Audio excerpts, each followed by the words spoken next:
Many people want to study vibe coding and AI coding. It seems most of them are trying to figure out which tools to learn on an individual level, like Copilot or others. In that case, at the organizational level, besides the integration you mentioned earlier, what other specific preparations should be made? First, I think it's necessary to examine the current process for managing developed source code. This is because most of the tools being used today are fragmented. There are so many great tools. You use one for source code management, another for testing, another for monitoring, and yet another for AI code generation. On average, a developer uses more than 5 to 10 different tools during the development phase. It's a lot. Full-stack developers use even more. From that perspective, the individual tools themselves aren't what's important. Our true objective is to quickly modify and update features for our customers and to easily add new ones. We don't need to be obsessed with a single tool. Therefore, we should start assessing now how well automated and integrated our development process is. I believe preparation is needed that looks at integrating the entire process from how it's designed to how it's developed, tested and deployed, not just a single aspect. Besides those points, are aspects related to the tools themselves something individuals need to study and learn on their own? They can study them, but these days AI provides a lot of help in the learning process itself. That's why I prefer the term getting accustomed to using the tool over studying. Many developers, when it comes to creating something, actually prefer to do it alone. People say they should use AI, but if you actually observe its usage, you'll find that even within the same company, there are certain people who are exceptionally good at it. Oh, I see. For instance, the prompts they write are on a completely different level. Some people ask fragmented questions like, "Write this code for me." But if you provide detailed context and reference points explaining build it considering these factors, you get a much better output. As you know from using other AI tools, if you give a clear instruction like show the results, organize them in a table, and display the progress of each item as a percentage, the AI will do it. This is ultimately a process of getting familiar with its usability. That's right. Well, you could call this learning or studying. I see it as a matter of how frequently you use it and how accustomed you become to it. Developers within an organization exist at various levels, junior, senior, etc. I'm curious, which level of developer becomes the most powerful when they take a greater interest in vibe coding? Rather than who should be interested, we can clearly see who benefits the most. Senior developers will reap the greatest benefits. First, they have a high level of code comprehension. As they say, their fingers may be slow, but their eyes are fast. Therefore, AI is an excellent tool for them to replace manual typing. Second, they are good at writing prompts because they have experience delegating tasks. Mid-level managers and above have better prompt engineering skills. Junior developers, on the other hand, have never delegated work. To assign a task to someone, you need a clear picture of the destination in your mind. They often lack that. A simple question like, "How do I do this?" is the most basic type of prompt, and the results you can get from it are either very fragmented or just standard boilerplate patterns. Instead, if you instruct it, build this, but take these additional factors into account, the quality of the output changes dramatically. Senior developers know how to do this. Therefore, while everyone should be interested, the greatest advantages will go to senior developers. So, setting aside the replacement issue, it's that they have much more to gain. Far more. That's why some predict that the career lifespan of senior developers will extend and that they will continue working in their roles for a very long time. However, I believe we will still see a diversification of roles. Junior developers may have a lower overall understanding, but they might be better than seniors at identifying problems, offering innovative ideas from a new angle, or suggesting groundbreaking features by asking, "What if we look at it this way?" I also think ideas for combining features across different platforms are more likely to come from juniors. Therefore, I predict the traditional hierarchical development culture will shift to a more horizontal one, and the diversity of roles will broaden significantly. There's also a slight concern that junior developers, who should be thinking innovatively and taking on challenges, might become too dependent on AI. Just as we have an AI native generation, I believe we will see developers who have only ever coded with AI. If you're a developer just starting your career today, wouldn't you naturally use AI tools? When they say, "I'll have AI do this part," you can't just tell them to stand aside. That's not the right approach. It should be, "Okay, let the AI handle that." The conversation will shift to, "But you need to verify this part." So I believe that AI native users and AI native developers are entirely possible. It's hard to predict how their roles will evolve, but I think our organizations and development cultures are bound to change. Of course, I recognize that some people talk worriedly about how developer recruitment and so on will change. However, it's not as if the influx of junior developers will disappear.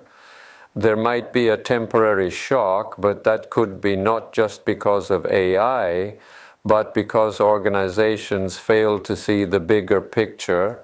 For example, the thinking needs to shift from "this task is automated, so we don't need this person" to "if this workload is reduced, we can do more of something else." While there are jobs that will disappear because of AI, there are definitely new jobs being created because of it. It's just that these newly created positions aren't visible yet. Cannot find. We haven't found them yet. But eventually, the companies, organizations, or individuals who find them are the ones who will grow. Because ultimately, as AI becomes more pervasive, and this is true for our company as well, the proportion of human-to-human interaction actually increases. When that happens, there will inevitably be more focus on what only humans can do, on what the more human elements are. That focus will certainly not diminish. So, in fact, it's the same for us in the media. We used to write on manuscript paper, you know.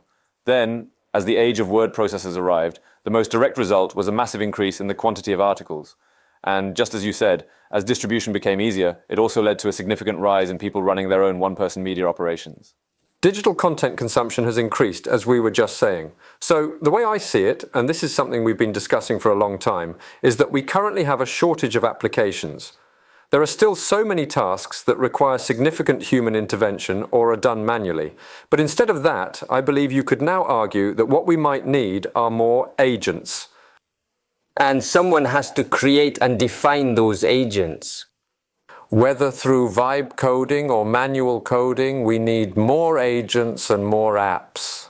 So many people working in the field think, "I wish this was automated," or "it would be great if there was an app for this." I predict the number of apps will increase by 5 to 6 times what it is today. Across all industries, you mean? Correct. The demand for apps will grow across all industries. In the past, the response was, "You want an app for that? We don't have the resources. Do you know how expensive developers are? Just do it manually." Or they would say to use a different tool or use a basic app and then have a human process the output. But that's changing. Now, by using vibe coding and various automated AI tools, we can create a flood of new apps. And just like the explosion in digital content consumption created new demands, it's possible that as the number of apps multiplies, we may actually end up needing even more people. So the total output itself is increasing. AI coding is done with generative AI, and while some use GPT or Claude, there are many other tools like GitHub Copilot, Cursor, Winfoft, and so on. Do developers need to learn all of those tools? You used the word get accustomed to, but it seems they still need to know them to some extent. Although learning all of them would be great, I think it's better to focus on mastering one or two rather than trying to learn everything. But when you do choose those one or two, I believe it's beneficial to select tools that offer more than just code generation, ones that can cover a broader scope of the process. You don't need to know all of them. Using one or two preferred tools should be sufficient. Each tool has its own characteristics, so you can choose based on those. But since they aren't that difficult to use, I don't think you need to stick to just one. In my opinion, you shouldn't just look at the code generation feature, but also how it integrates with other platforms. For example, during the design phase, can it generate tasks when you say, I want to implement this idea, create the necessary tasks? Code generation is a given, but can you assign bugs to the AI when they arise?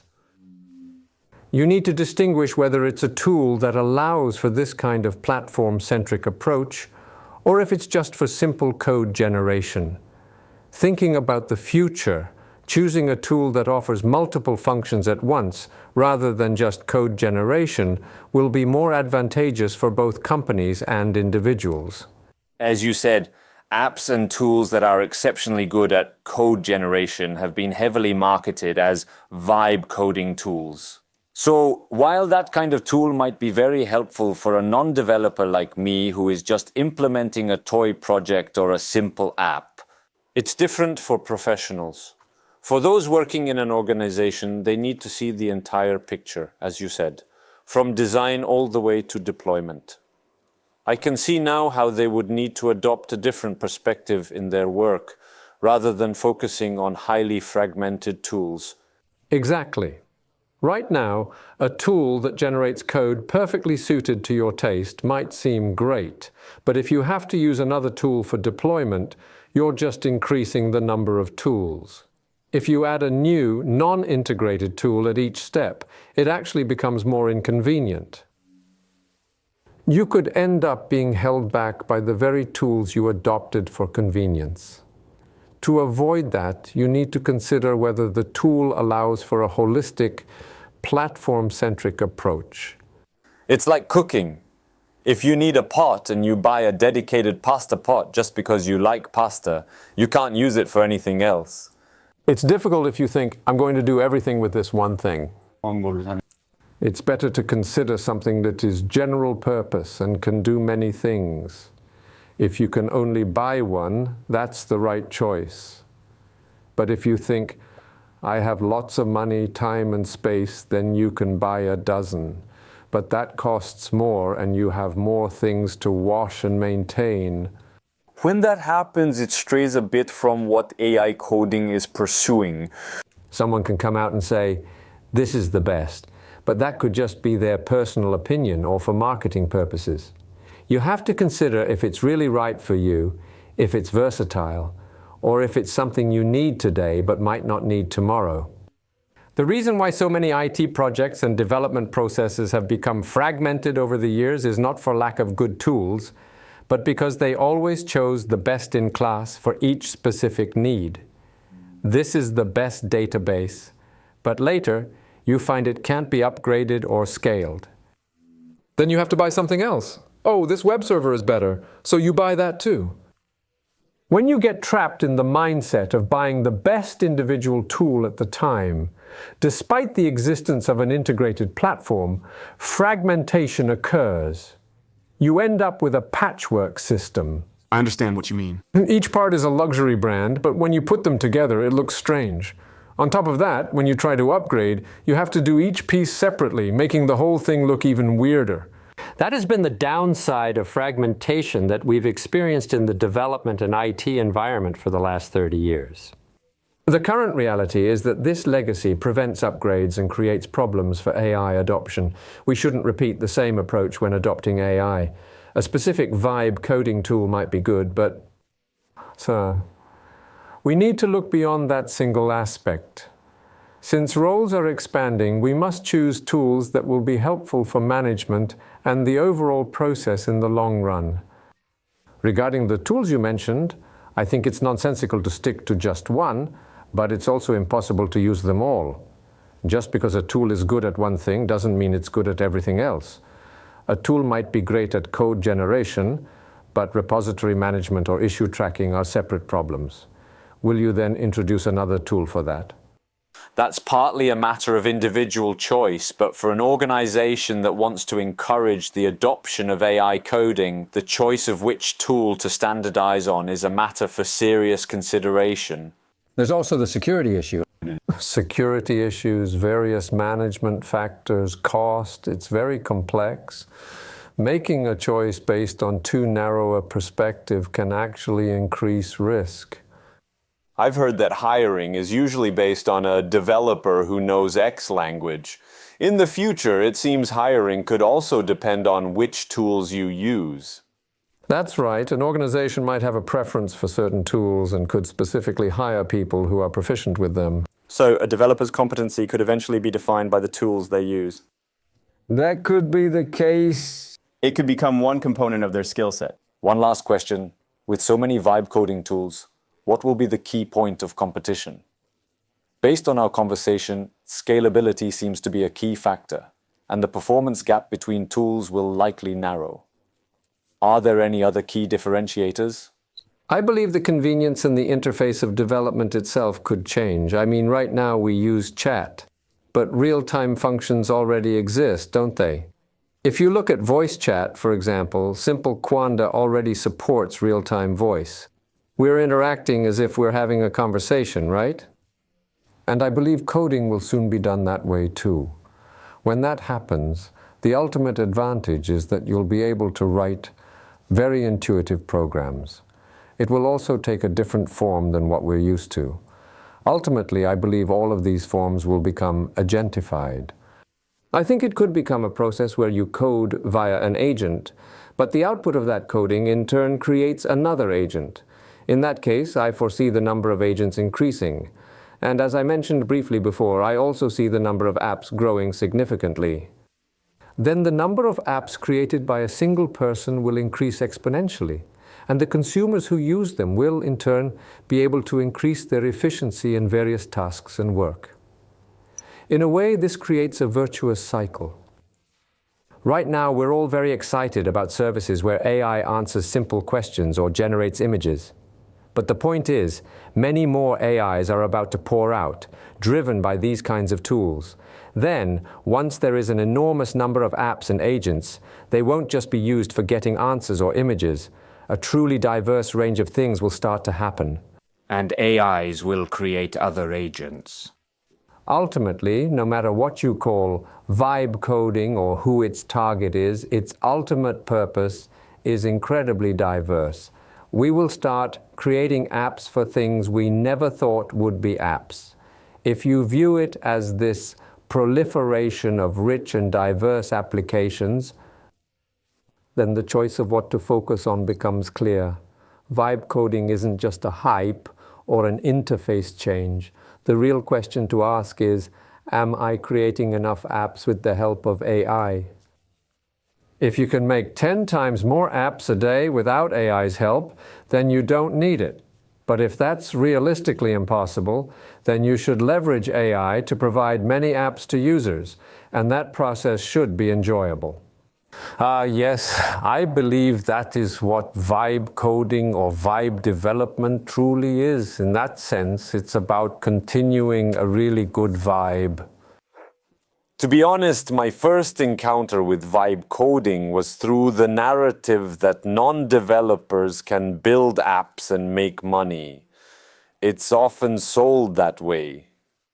But after talking with you, I've realized it's actually more important for and has a more definitive impact on those who are closer to programming, the core developers. It's not about the impact of non-developers entering the market, but about how existing developers can use this to build more efficiently and accelerate the entire process. This makes me think that vibe coding is something developers really need to pay more attention to. The diversification of who can develop is definitely a positive factor. There's no rule that only developers can build apps, but it's also true that developers can use these tools better. There are clear advantages, so I don't think developers should dismiss it by saying, this is a tool for non-coders, so I'll ignore it. The barrier to entry for development has been lowered, that's true, but simply crossing that barrier doesn't guarantee success for everyone. The unchanging truth is that a person who can understand and read code will ultimately create better programs, but that's also not a reason to avoid using AI. We are at the entrance of a transition, so as you said, it can be a confusing time. It's particularly insightful that developers, especially senior developers whom we might think don't need these tools, can actually reap the greatest benefits when they use them.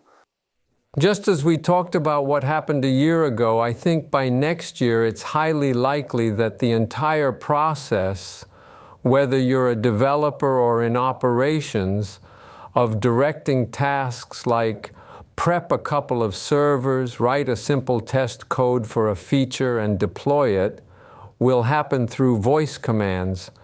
So when you say speech, you really mean natural language and voice?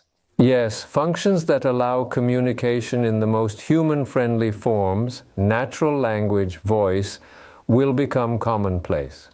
The pace of development seems slow, and yet It's constantly happening. Things are steadily taking shape, so I look forward to seeing what the next year brings. Also, to mark this transition, we are preparing a Vibe Coding conference.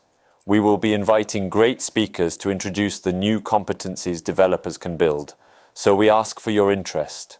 Thank you for your time today discussing Vibe Coding. We'll look forward to next year. Thank you. Thank you.